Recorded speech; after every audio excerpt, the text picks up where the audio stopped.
Hello everyone and welcome to another episode of the Gaming Aroma podcast. Gaming chat fueled by coffee with me, your host, KDB. It is another fine Sunday. It is a blustery, windy Sunday. How are you all? How is everyone doing? I'm doing pretty good. Well, I'm okay. Feeling a bit tired. My wife and I are always up quite late on a Saturday night. Well, I say quite late. I mean like 11:30. It's late by modern late by,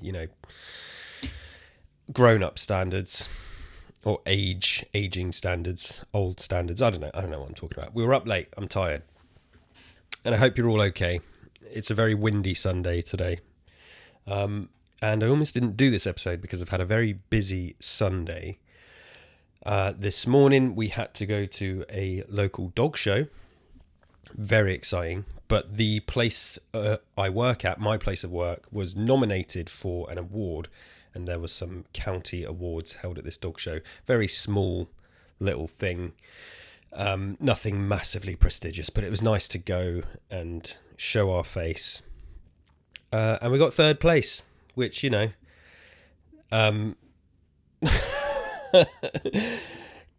does it make it worth going? Well, second, I'd have taken second, but, can't win them all. It's all politics, right? Awards are nonsense most of the time. But we went, so we've had a busy morning. And then we came back and we've been watching Inside Out 2 as a family with popcorn and cookies. Like I say, very busy Sunday, important stuff on the go. But I have been playing some video games and there's some video game news and some things to chat about. It wasn't a massively crazy week in video game news. I don't know if my perception of time has just completely gone out the window, but the last episode I did, I don't think the Tokyo Game Show had happened. Right? Because I think that's the big news of this week. A couple of big things happened this week. Tokyo Game Show. Yeah, it was Thursday. So yeah, and there's been a bit of news. Oh, PlayStation had a showcase as well. I think that happened on Tuesday. That was like a day after I did the podcast. Yeah, so there's been a few things, but there was nothing that really blew anyone away. The PlayStation showcase itself, I mean, I have to say, and I tweeted this, I thought it was a really weak showcase for PlayStation. It wasn't a weak showing of games. Like, let's be clear here. Let's be absolutely clear. Loads of great games on show. Some games I'm just not interested in at all. But the thing is, and just to kind of continue the topic of the last episode, is Sony announced the PS5 Pro and all this anniversary edition and stuff. And people thought, maybe on this showcase they'll come out with something that really, blows people away, or some unannounced game that will convince people who maybe weren't going to buy this big console, this big new console, to buy it. And that was sort of the point of it, but also not. I mean, I say it's a weak showcase because from that perspective, I think it absolutely failed. But I mean, I'm going to eat my words because I was going to touch on in a minute how those 30th anniversary consoles sold out instantly, though there wasn't very many of them. So there's caveats here. And PS5 Pro itself, the standard model, pre-orders have gone up and they have not sold out. So what did they want it to sell out? Yes, I think they probably absolutely did. Of course they did. I think I was reading that PS4 Pro pre-orders sold out. There was no trouble there. Xbox One X pre-orders sold out. So like these mid-gen refreshes that have happened in the past always sell out. This PS5 Pro one has not. The 30th anniversary edition has, the grey one, because, I mean, yeah, why wouldn't it? People are buying that to not even play it. And it turns out actually lots of people have bought it just to sell it on because they're already on eBay for thousands and thousands of pounds. So anyway, long way to a short point. That PlayStation showcase was, it was very weak. It showed good games, but as a PlayStation, you think back to the Xbox showcase last year, the games that they showed in that showcase, I remember the tweets coming out of it, and sort of rumblings from people online was like, wow, I guess it's time I'm going to get an Xbox then, or man, I'm definitely going to pick up a Series S now because of all the games on their kind of docket that they announced. And some of them were multi-platform, like that new Doom game, Doom the Dark Ages. That's going to be on PlayStation. So even though it's a part of the Xbox showcase and an Xbox reveal, and they do own the franchise now, that's still going to be multi-platform. So it's not like you have to buy an Xbox to play that. But in terms of their sort of family of offering, and the fact that all the things they showed are going to be on Game Pass day one, it convinced a lot of people. And people were like, yeah, despite the things that where Xbox misses, this was a really solid showing of games, and people were coming round to the idea that getting a Series S, they're only like 220 quid or something, might be worth it to play all that stuff. And people thought it was a great showcase, and I think that was pretty unanimous. I mean, you're going to find people always that are down on it, but you see what the websites are saying and what all the different outlets and YouTube are saying. Everyone thought that it was I just need to readjust my chair because I can't breathe. I should probably edit this out, but I'm not going to. Yeah, I don't have like a proper gaming desk chair or anything. I've got this crappy little chair from work. But yeah, people thought that Xbox showcase was really good, and it was like the best showcase they've had in years and stuff. That was the consensus. It's not just my opinion. It is my opinion, but that was the opinion of lots of people. This PlayStation showcase, which is effectively they did a thing earlier in the year, that Summer Games Fest. They did was it a State of Play they did earlier in the year? I think the biggest reveal they had was Lego Horizon. But this one, yeah, there was just, I'm trying to think about what it showed, and the stuff that really sticks out to me, Alan Wake 2 DLC for one, and what else really stuck out to me? That's it. There was good stuff that I saw, like, Astrobot DLC, that's cool. The Ghost of Tsushima follow-up, that looks cool. But there was nothing unannounced. Nothing that made me think I'm going to buy a PS5. I really need to get one now. I spoke previously how I've been on the fence, and I felt like, right, I've kind of been convinced before that maybe it's time to get a PS5 because Astrobot sort of tipped me over the edge, and there's all these other games, but I'm still on the fence because I've got to buy a PS5, which is 450 quid, and then you've got to buy the games, which are 50 to 70 pounds each. So it's a huge investment to start playing all those games. Like all the games that I want to play, I'm going to have to spend like 700 pounds. So yeah, I'm in no rush to buy a PS5, despite the fact I think I would really like one now. But it's not like this State of Play came along and revealed a couple of games that were like, yes, I have to get this now. So I just thought, as a PlayStation showcase, as a reason to get on board with them, for me, I thought it was massively weak. If you're already in the PlayStation ecosystem, you probably think, yep, cool, great games, some good stuff there, and you sort of move on. But nothing that really convinced me to finally put my hand in my pocket. And I tweeted that they're trying to shift this £700 console, and there was nothing extra on that showcase that would have convinced me, that I think convinced anyone. And clearly it didn't, because they haven't sold out of the pre-orders. They listed off the games that are all going to have PS5 Pro updates. Digital Foundry did a big deep dive with 11 of those games, I think, and had some very mixed feedback on whether the PS5 Pro was making a huge difference. Like, it is, in some cases, and it's definitely added more detail, but yeah, I think it's not what people are expecting. It's not going to be this big magic machine that's suddenly going to make everything 4K 60 with high fidelity. That's not really the point of it. So yeah, weak showcase from PlayStation. I think about the stuff that I'd like, things that I think could blow people away, and I've never played Bloodborne, but I know that everybody wants it. They could have announced a Bloodborne remaster. That would have probably tipped a lot of people over the edge. Full backwards compatibility, if they'd announced that, I think, yep, there's no question. It's sort of fully worth investing in a PlayStation.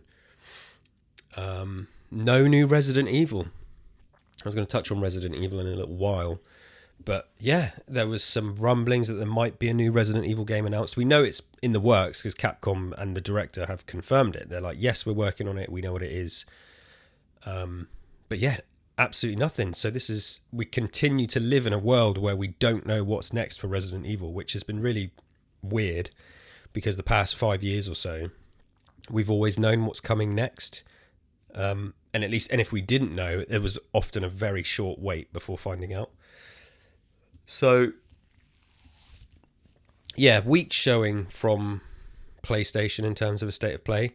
And I saw that Xbox did a tweet. They did this before with PlayStation State of Play. It was like, look, all the games that were announced, well, not all of them, most of the games that were on that showcase, they're coming to Xbox as well. So yeah, a lot of them I can play. Like I say, what stuck out to me? Alan Wake 2 DLC.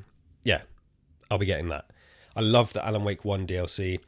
I can't remember if I chatted about that on this show, but that was really good. That was a sort of that DLC was, after a very serious and survival horror-y gameplay experience that was Alan Wake 2, the DLC is like a run and gun, have fun with these crazy weapons and these weird little micro stories that are kind of, silly is the wrong word, but it goes kind of balls to the wall with it and very tongue-in-cheek. And then as that DLC wraps up, there's some just really cool stuff that they do with the gameplay and how it connects to the wider Remedy verse, and including Quantum Break as well, which is really, really cool. If you like Alan Wake or the Remedy games, definitely play that. So the new DLC is coming out and I'm excited for that. But yeah, not much else really there that caught my eye. And again, like I say, I think the wider consensus was, I saw some people absolutely loving the Sony State of Play, which is fine. Maybe it ticked a lot of boxes for you. That's cool. But I think generally the feeling was weak, off the back of the weak console reveal. Everyone's still loving Astrobot though, which is good. And I really, really, really want to play Astrobot. And I feel like that's something that can carry Sony for, a few more games in the future. The Xbox Tokyo Game Show, kind of similar, not really anything that I would say blows anyone away. For me, from that perspective where I am already in the Xbox ecosystem, so I see all this stuff and I'm like, okay, yeah, cool. Like you would if you were watching the Sony one, I think, for the most part. There was a couple of very good highlights. One was the Metal Gear Solid trailer. So I'm starting to wonder if Xbox have the marketing for this. And I don't know, because there was a podcast I was listening to recently where there are some rumours that Xbox is striking up a really good relationship with Konami, despite the fact that Silent Hill 2 remake is going to be exclusive to PlayStation for a year. But, that's another conversation. This is based off some rumours that years ago Xbox were floating some offers for potentially buying the Metal Gear IP from Konami, which I don't think is going to happen anymore because Konami now being fully back into games, they were sort of out of it for a while. And now all this, they've done loads of those collections and things of various games. And they're doing this Metal Gear Solid 3 remaster. It's weird because it's sort of a remake. It's sort of a massive remaster. It looks like pretty much all of the gameplay is identical, but it's just visuals that have been overhauled. And when it was first launched, I was so excited. And then the more I realised that it was actually just a full graphics overhaul, my excitement definitely waned a bit. Because, sure, it looks great. It looks lovely. Like, if you've not seen... Metal Gear Solid 3 is my favourite Metal Gear Solid. There's no question about that. The series has some ups and downs. I think 3 is, as an all-round experience, is the best one. 4 5, I think, has the best gameplay. 3 has the best story, but 3's gameplay is also really good, that I think as a package it just makes it the best one. And yeah, I've got so much love for that game, and I definitely want to do some deep dives on that, because I've never had really a long opportunity to talk about my love for MGS3 on any of the shows that I do. I did a video game character podcast guest appearance once where I talked about the boss from MGS3, and I was really I loved doing that, having that conversation, because I got to have a long conversation about the boss, because she's awesome. That's the Pixel People podcast. Go and seek that out. That episode's from it's probably 3 years old now, but yeah, I loved doing that. And yeah, so it's my favorite MGS. I was massively excited, and then when I heard that it's not really a remake, it's a graphical overhaul with, I think, a few quality of life tweaks. Part of me is like, yeah, this is really lazy, and this is a Konami cash grab. I don't even think they're re-recording any dialogue. They're just reusing all the audio from the original games for the voiceovers. David Hayter is heavily involved in the promotion for it, so clearly he's back on good terms with Konami, and they're clearly paying him a lot of money. But, I would have loved if... I love MGS3, but I'm not precious about it. Like, if they want to remake it and change some things up and try something different, maybe bring in the gameplay of MGS5 to an MGS3 setting, that is more something that I would be like, okay, I'm super hyped for this, and to see what kind of, what this does for the experience of this game. Because it doesn't erase the original, no matter what people think. Because I know there's people out there that absolutely hate remakes. To me, this is more of a cash-in than an actual remake would be. Don't get me wrong, I'm still buying it day one. So, they got me, and fair play. But yes, they showed a long trailer for this, and then also some gameplay for it has come out, I think, after the Xbox Tokyo Game Show thing. And when I saw that, you can see, because I've played MGS3 so much. I mean, it's one of those ones where it's like muscle memory for me. So I was watching the gameplay like, yeah, I can see that this is, for the most part, identical to the original. At least from what they've shown. And I didn't watch that whole gameplay trailer. I think it was quite long. I don't know if it was 15 minutes, because I'm trying not to spoil myself as well. But I saw a good 2 minutes of it. But, it looks really nice. It definitely... It's not like everything I hoped for.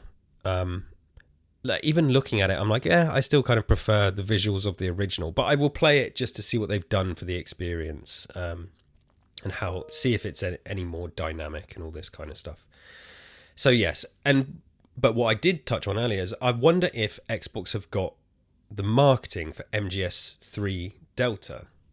That's what it's called, right? MGS Delta Snake Eater. Why is it called that? Off the top of my head, doesn't Delta mean like from the start or first one or something? Delta definition. Yep, the fourth letter of the Greek alphabet. A code or word representing the letter D. Well, yeah. Mathematics, a finite increment. Variation, a variable or function. Difference between two things. No, I don't know why I thought it was like first or something. Maybe it's called Delta because it's like, okay, it's a variation of MGS3. That kind of makes sense. Anyway. Definitely buying it day one. MGS3 is my favourite MGS. Despite the fact this feels lazy and a cash in, I'm absolutely cashing in and I'm absolutely giving them my cash and playing it. So yeah, looking forward to that. More excitingly, I would like to hope that now with all this MGS stuff and with that original collection that they did last year, despite the shitty way it was launched, I couldn't get a physical Xbox version for it, which was ridiculous. yeah, so this Legacy Master Collection Volume 2 is in the works. So what we can all kind of assume is that Metal Gear Solid 4 will finally be free from the PS3. And I've tried to play Metal Gear Solid 4 3 times and I can't do it. I cannot do it. People say, yeah, stick with it. It gets better. And I've played it for hours and hours and hours. And the joke, the meme about too many cutscenes, it's true. It's sometimes you're playing the game for 30 seconds and then there's another 2 minute cutscene, and then you're playing for another 1 minute and then there is a 5 minute cutscene, and you're playing for another 2 minutes and then there's a 2 minute cutscene. It's just egregious, and I've never played it through because I just can't get through it. I have watched all of the cutscenes on YouTube, so I know how the story goes. But yeah. But if it comes to Xbox, free from the PS3, MGS4 with achievements, then and whatever upgrades they want to give it, if any, I will play that. I will definitely pick that up. I imagine the Master Collection 2 will come with Peace Walker 4 and 5, right? Because the first one was MGS 1, 2, and 3. Unless they want to do Peace Walker, MGS 4, and, one of the other PSP games, Metal Gear Acid, chuck that on the collection. I love those games. Again, a conversation for another day. But yes, back to the Xbox Tokyo Game Show showing as a whole. Yeah, nothing just absolutely crazy. There's some Fallout 76 updates, which obviously I'm happy for because I love Fallout 76, even though I haven't played it in a little while. I think the big news was the Final Fantasy Pixel remasters launching on Xbox, which I'm not really a Final Fantasy fan, so it's just kind of over my head, really. And yeah, there was just other games like Overwatch 2 updates, Trials of Mana and Legend of Mana on Game Pass. That's really cool. Yeah, but nothing mind-blowing. No big new game. We sort of know everything that's coming for Xbox for the foreseeable few months. So I guess there was nothing that they want to reveal. And anything else they've revealed is late into 2025 or without a launch date yet. So yeah, like as far as Tokyo Game Show goes as a whole, loads of cool stuff. Just a really weak showing from PlayStation when they could have done with a bit of a home run, and just a tepid showing from Xbox. But if you're in either ecosystem already, there's plenty of stuff there to pick from, and I'm sure there's something for everyone at some point where you can think, yep, I'm going to play that. So I don't really have any other thoughts on the game show, the Tokyo Game Show stuff. Couple of other small bits of news before I move on. Oh, okay, I say small bit of news. Hugely distressing and sad news is the Simpsons Tapped Out is ending service in January after 12 years. Now, I know what you're thinking. Mobile gaming, who gives a shit, right? Well, when it comes to this game, I definitely give a shit. This game, The Simpsons Tapped Out, is by far and away the mobile game that I have played more than any other. Now, I haven't played it regularly for probably 3 years, I suppose. But the fact that this came out 12 years ago is insane to me. This is something that I used to play a lot on my iPad and my iPhone back in the day when I was commuting every day on a train. I'd play it at home in the evenings. My girlfriend, my now wife, then girlfriend, was also hooked on it. For those that don't know, it's like it's a sim, a management sim game where you build your own Springfield, and there's a lot of, building different buildings and unlocking different characters and saving up currency to unlock things and do little quests and do activities. The sort of classic mobile game management sim thing. But the thing is, at no point did this game feel like a abuse of the system of the Simpsons IP, the references and the writing, because there's character dialogue and stuff. There's no voice. Oh, sorry, there are voices. There's sound bites and various one lines from the characters and stuff like that. But the bulk of the story, or instruction and stuff, is text on screen, and the characters is text on screen with sort of ums and ahs and laughs and catchphrases and things that are from the show, or I guess recorded for this game. But if you're a Simpsons fan, like, the references were so accurate and deep, and kind of it felt like basically like, oh, this is one of the best Simpsons games ever. And I always felt that playing this game, because I love the Simpsons, certainly legacy Simpsons, like a lot of people. And this game, you could play it without spending any money. It wanted you to, because things are on timers, and you've got to like let it pass for half an hour or 3 hours or whatever. So you put it down and come back to it, and it entices you to pay to speed it up and stuff like that. And for the most part, I never did that, but I definitely spent maybe 25, 30 quid on this game over the years, just with a few little upgrades here and there, a few little time skips. And I have no shame in that. I felt like it deserved it, and it gave me hours and hours and hours of entertainment, similar to Fallout Shelter, which is a similar game where you're managing your simulated shelter and stuff, and there's time skips. And I'd spent money in Fallout Shelter because Tapped Out came first, Fallout Shelter came a couple of years after.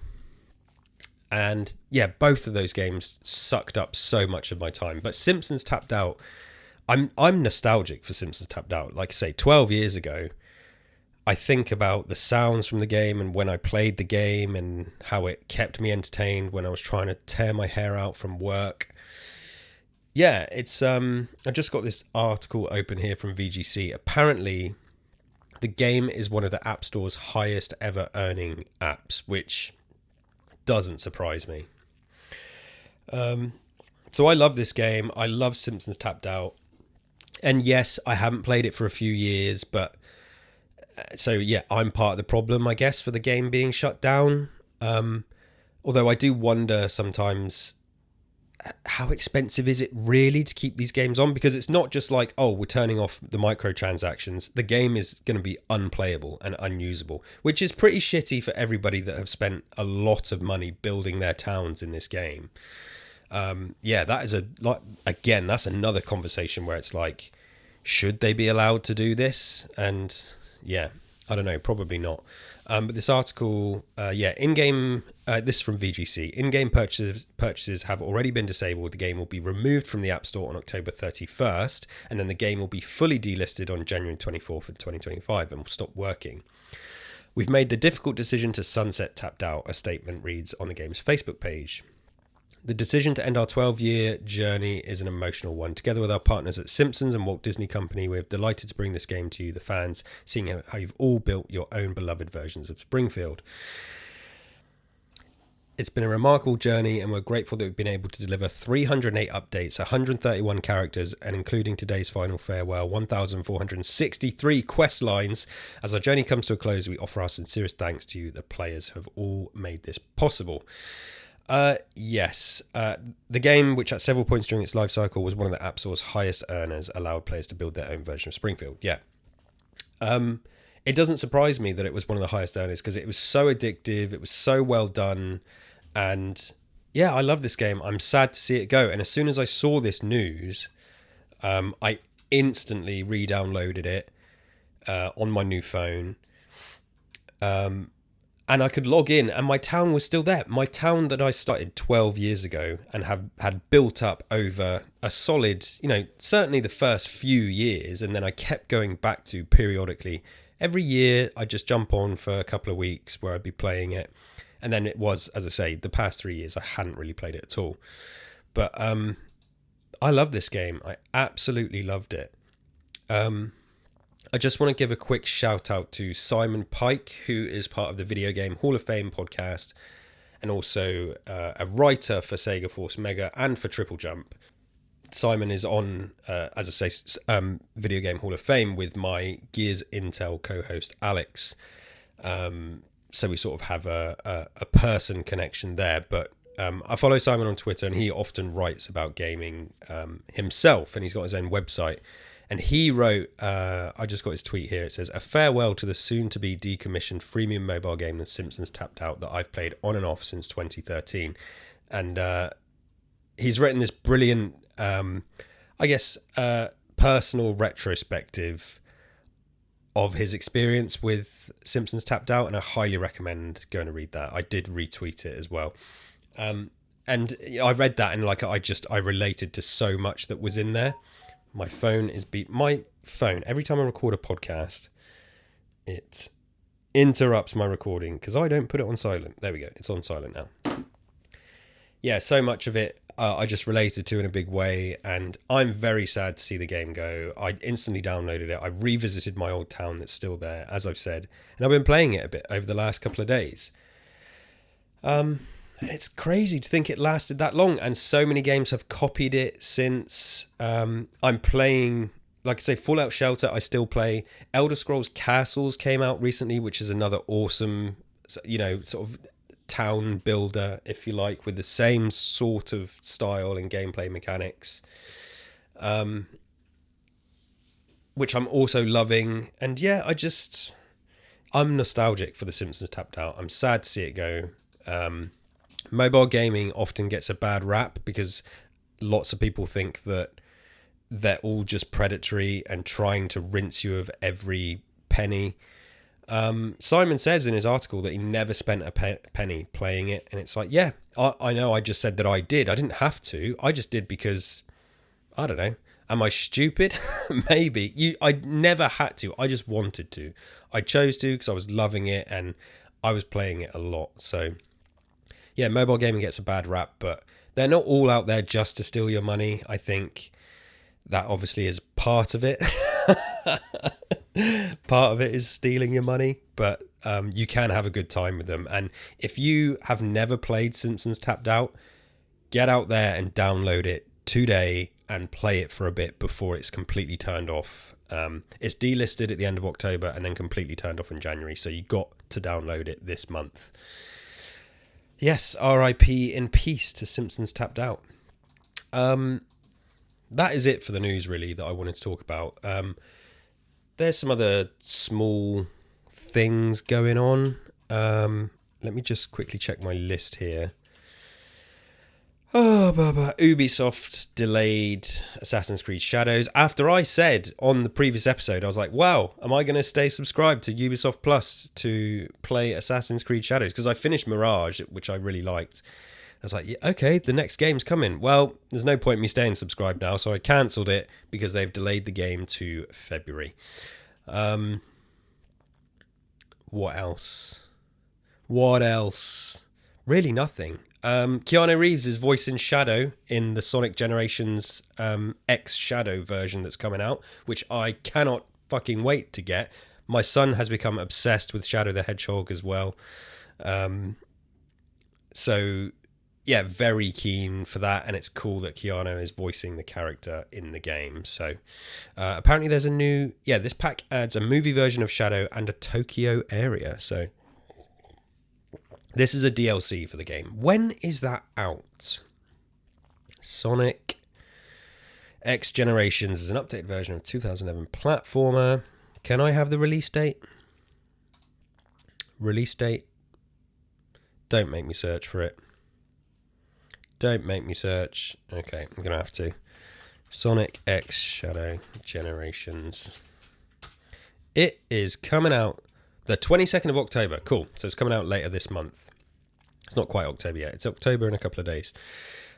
Definitely getting that. I have Sonic Generations. I have the 360 version. I've never finished it. I don't know why. I think it's one of those ones I picked up a couple of times and not disliked it, but just stuff has got in the way. I prefer the side-scrolling levels and the 2D-ish, 2.5D levels to the 3D stuff. But maybe this will finally give me a reason to persevere and play through it all. And as I said, my son is excited because he loves Shadow the Hedgehog. So, yeah, definitely be getting that. And Keanu Reeves is involved. So, win-win. Yeah, that is it for the news. Today is the 29th of September. Yesterday was the 28th of September, which is a very special day in Resident Evil history. Some of you listening to this know I am part of First Aid Spray, which is a Resident Evil channel / podcast where we talk about life and Resident Evil and all that sort of stuff. I've never really had an extensive opportunity to talk about Resident Evil 3, which I should clarify is the special day in the calendar, is the 28th of September. Apart from a top 10 music tracks thing that we did for now that's what I call Survival Horror, which is the music series we do over there. I've retweeted the link on my Twitter. Please do go and find it on there, or just search First Aid Spray Resident Evil 3 on YouTube or podcast apps, and I'm sure you'll find it. I loved doing that episode for First Aid Spray. It gave me, I think I say on the episode that it gave me a newfound appreciation for the game, which I have always really loved Resident Evil 3. But when I did that revisit for the music, it sort of added a really fresh dynamic to it and a really fresh perspective, and yeah, increased my love for it. My favourite is obviously 2, Resident Evil 2. It always has been, always will be. I'm stuck in my ways like that. But Resident Evil 3, yes, it was officially Resident Evil 3 Day yesterday. It's not like an anniversary of the game's release or anything. It's just because in the intro of the game... it's not even the intro of the game, is it? Isn't it when you load up your save, Jill says the little spiel, September 28th, daylight, monsters have overtaken the city. So, yeah, everyone knows that the 28th of September is when the events of Resident Evil 3 happen. And there's obviously lots of chat about Resident Evil 3 online, which I quite enjoy. I shared a picture of my copy of the game playing on a CRT. I played it for about half an hour yesterday just to revisit it. But yeah, I've never had an extensive opportunity to talk about the game itself. And I'm not going to talk about it at length here, but I just wanted to give a shout out to Resident Evil 3 because sometimes it gets overlooked, I think, in favour of the OG and Resident Evil 2. I think Resident Evil fans, or hardcore Resident Evil fans, absolutely love 3 and appreciate it for what it is. It is, and I'm talking Resident Evil 3 Nemesis, the 1999 game here, not the 2021 remake, which is also good. You know, it's not a good remake, but it is a good game. But I love Resident Evil 3, and I remember my first experience with Resident Evil 3, the original one. It was actually my younger brother got it for his birthday. Am I imagining it? What is the release date? Is it March? Resident Evil 3, 1999. Released... It released September 1999. Yeah, so I probably didn't play Resident Evil 3. That must mean that I didn't play Resident Evil 3 for the first time until March 2000. When is the Europe release date? September 22nd in Japan. Yeah, November in North America. So it'd been out a few months, and obviously we were children, so we couldn't go out and buy our own games. But I remember not being able to play it. None of my friends had it. We didn't rent it, which is very different to my experience with Resident Evil 2, which we rented like 10 times. But Resident Evil 3 had come along, and it was my younger brother's birthday in March, and he asked for it for his birthday, and he got it for his birthday, and he spent his entire birthday... I mean, you know, we had like the family, he got his presents and stuff in the morning. Then he went out and played football with his friends. I stayed home and played Resident Evil 3, which is his copy of the game on the PlayStation that we co-owned. I think I probably talked him into asking it for his birthday. So, and that was my first experience. Just I played it before him. I'm not sure he ever played it like by himself. I think I just played it, and he watched me playing it. My brother is only like 18 months younger than me, but so it wasn't like I was, having to teach him or show him how to do it. He's pretty competent at games himself. But yeah, I just think he just I twisted his arm into asking for it for his birthday, and that was my first experience of the Resident Evil 3. And I remember playing it at the time and being blown away by the choice mechanic, and being kind of blown away that this huge hulking tyrant nemesis character was there right from the start. It was terrifying, and it was done so well. It took me a long time to finish Resident Evil 3. I'm not even sure I finished it that year. I probably went back to it. This is back in the day where my gaming habits were a little bit different. And I also just wasn't very good. Not at Resident Evil 3. It's more difficult than Resident Evil 2. It is, I think, objectively the better video game. It's mechanics wise and gameplay wise, it's a better game than 1 and 2. It does, I was going to say reek is the wrong word. It does have that sort of feel of spin-off cash-in. From what I understand, Capcom made this game as an agreement, because of agreement with Sony, despite the fact they really wanted to move on, I think, or something like that. I can't remember what the story is. But yeah, this game came out, and I remember feeling like, well, it feels like it is Resident Evil 2.5, really. And I've always said growing up that Code Veronica was my Resident Evil 3, because that actually felt like the proper sequel to Resident Evil 2. Whereas Resident Evil 3 is, you're in the same place, there's a lot of reuse, it takes place at the same time. It's like a sidequel. It's a not even a spin-off. It's happening at the same time ish as Resident Evil 2. So and I knew that. I felt that at the time. So yeah, I was like, 13 years old or something. And I understood that. I was like, well, this doesn't feel like a proper 3. And I think maybe that's why some people weren't as excited about it, because it did feel like a retread in some respects. But if you play it kind of objectively without that thought in your mind, it is an incredible game, and there's so much to it that it does. It's crazy how much of a, they could fit more zombies on screen and stuff. Technical wise, it's a better game. It stars Jill, and Jill is obviously awesome, and it is missing the other Resident Evil characters, but I do remember like basically punching the air when you could get the ending where Barry comes in the helicopter and saves you, like, because me and my friends, like, who were obsessed with Resident Evil 1 and absolutely loved Barry, finding out that there was an ending to RE3 where he comes to save you, and you don't even really see him. You just see like the side of his head or the back of his head, and he delivers a couple of lines in a ropey ending cutscene. To me, that was amazing. I remember it blowing my mind. And despite how much I love Resident Evil 2 and how much I think Resident Evil 2 is a perfect game for what it is within the context of when it came out and within its own context, Resident Evil 3 is technically a better video game and has a lot going for it that sometimes means it gets overlooked because of this retread nature of it. And I grew up thinking that Code Veronica was my number 3, but I've since softened on that, and I'm like, this is.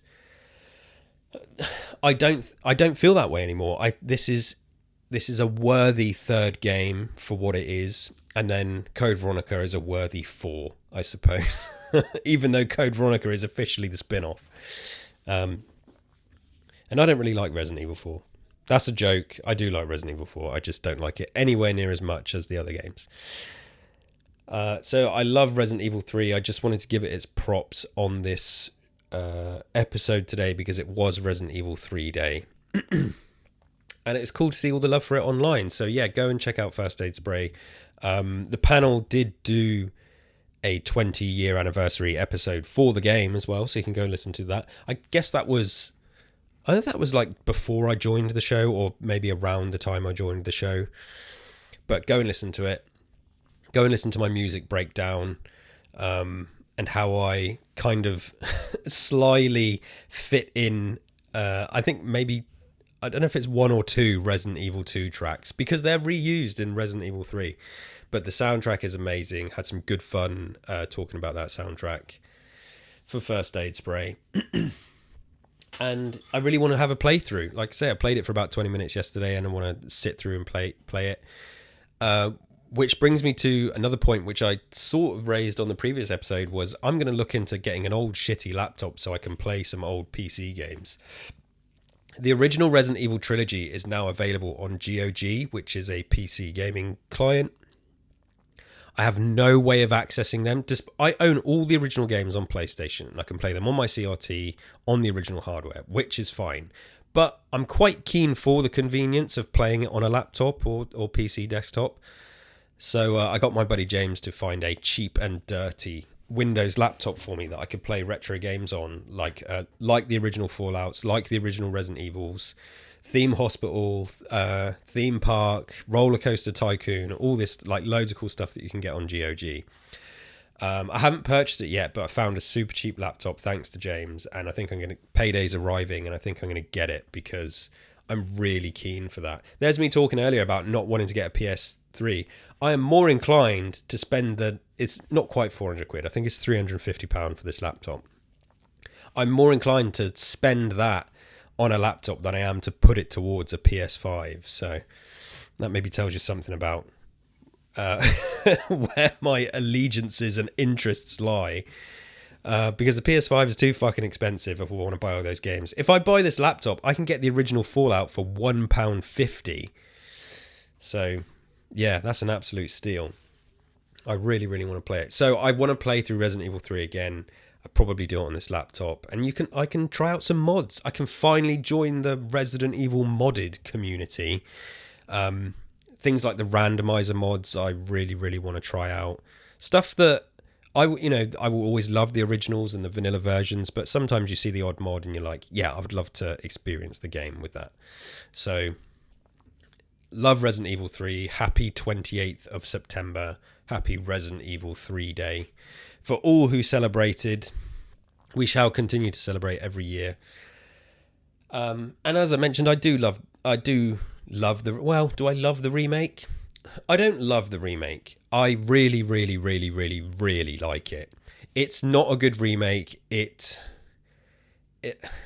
does, and this is a meme now, it does cut out a lot of the original, which is a shame, but that takes nothing away, I think, from what the remake experience is within itself. It feels almost like an arcade game at times. The Resident Evil 3 remake is very linear, I was going to say run and gun again. It's not quite run and gun.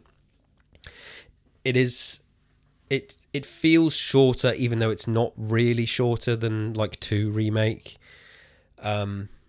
It's just missing some things to be if you look at the Resident Evil 4 remake, that, as far as I'm concerned, improved on the original. Despite any cuts and changes it made, it felt like it had everything it needed to and more, and just made it better and developed some of the characters better. Despite some things it didn't do quite so well for me, I think that is a better way to play Resident Evil 4 than the original. The original feels like an important legacy version of the game. I think Resident Evil 4 Remake is an incredible remake, incredibly strong. Resident Evil 3, not so much, but it is a great game that I love, and I said for a long time, I think it still might be the best looking RE Engine game. Resident Evil 4 Remake looks amazing, but it pushes the hardware a lot more, which means there's more bugs and some weird lighting stuff, and sometimes doesn't look as polished. Resident Evil 3 Remake, especially the cutscenes, it's like a fucking movie. It looks better than any CG movie. The characters look great. The action looks great. Then when you're playing the game, Raccoon City looks great. The lighting, the weather, the zombies, like everything looks awesome in Resident Evil 3 Remake. So yeah, huge love to it for that. So that's Resident Evil 3 for you. not much else to say. What have I been playing? I finished Mirage, Assassin's Creed Mirage. Solid 3 out of 5. I can't remember if I'd finished it on the previous episode or if I said I was already playing it. Anyway, I finished it now, and then I moved on. I'm just filling time right now because tomorrow the Starfield expansion comes out, Shattered Space. Eric and I will do a huge dive into that on Starfield Sandwich, maybe in like a week or so, maybe next weekend. I need to check in with him about when. We both, I think, probably want to finish it first. But it doesn't come out until 4:00 tomorrow, because I was thinking, do I need to take like the afternoon off work or something and book some annual leave? But no, there's no point because it doesn't come out till 4:00. So that is my evening. That is my evenings for the next week, is playing Shattered Space, and I'm so pumped for that. I've been playing Starfield. I was playing it a few weeks ago, and I've been playing it the last couple of days as well, just to warm up for Shattered Space, and getting into the groove. But I've also then just been filling time with Power Wash Simulator, which is a 10 out of 10, 5 out of 5, incredible video game, perfect to de-stress, relax, listen to a podcast. Sometimes it can be stressful when you can't find the little fucking bits of dirt that are just hiding away in a little bit of like a little sideboard or a window frame or something. But generally, if you're listening to this and you haven't played Power Wash Simulator, you're missing out. Get it, download it. Is it on Game Pass? I think it is. I think that's how I'm playing it, is it's on Game Pass. I think I'm nearly done with the career. I've just been working on some of the Back to the Future DLC, cleaning the DeLorean and the cinema and, Doc's van. I'm on the train now, which I think is the last bit from Back to the Future 3. And that is going to take a while. But yeah, it's painstaking, some of it, but in a good way. Like, I can play it for 2 hours before bed with a podcast, haven't got to speak to anyone, can zone out, kid and wife have gone to bed. No big emotional depth to worry about. It's just de-stress and clean stuff. I love it. It's a 10 out of 10 game. So I've been playing that. Hopefully finish the train on that tonight, maybe. Although I've got to watch some more Mr. McMahon, which we've been watching on Netflix. Not that this is a Netflix chat podcast, but that's what I've been doing. But yeah, Shattered Space is the big thing. And then, yeah, the Sonic Generations game is coming out. There's nothing big coming out. The Call of Duty game is coming out, which, like, I'm going to play that because it's on Game Pass. But in terms of stuff that I'm going to buy, I can't think of anything. Like I say, I want to invest in this laptop and play some old games. I really want to play the Warhammer game, the Space Marine one.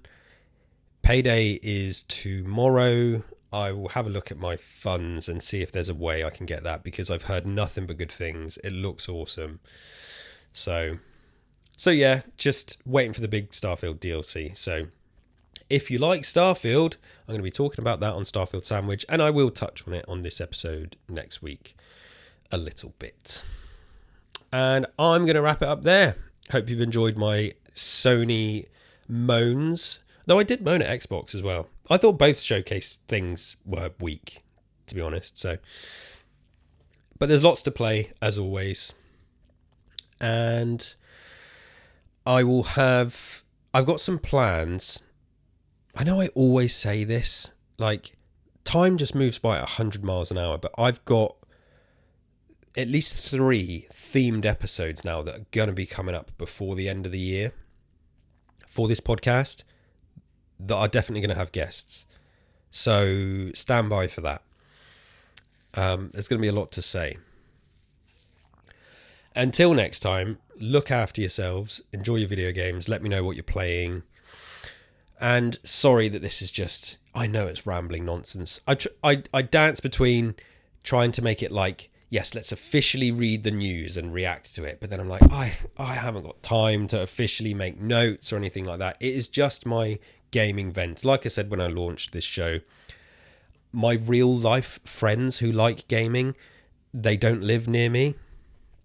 or if they do, they are busy with their kids and work. So this is my way to talk about games that isn't just via text message or on Twitter, and I fucking hate Twitter. So I'm coming off Twitter. Like, it's just every time I use it now, I've become physically depressed every time I use it. So yeah, I just need something to cut the cord for me. But yeah, so hope you enjoyed my moans and my video game musings. Coffee today had hazelnut in it yet again. Enjoy your Sundays, enjoy your Mondays, whatever day of the week you're listening to this. Until next week, bye, bye, bye, bye, bye, bye.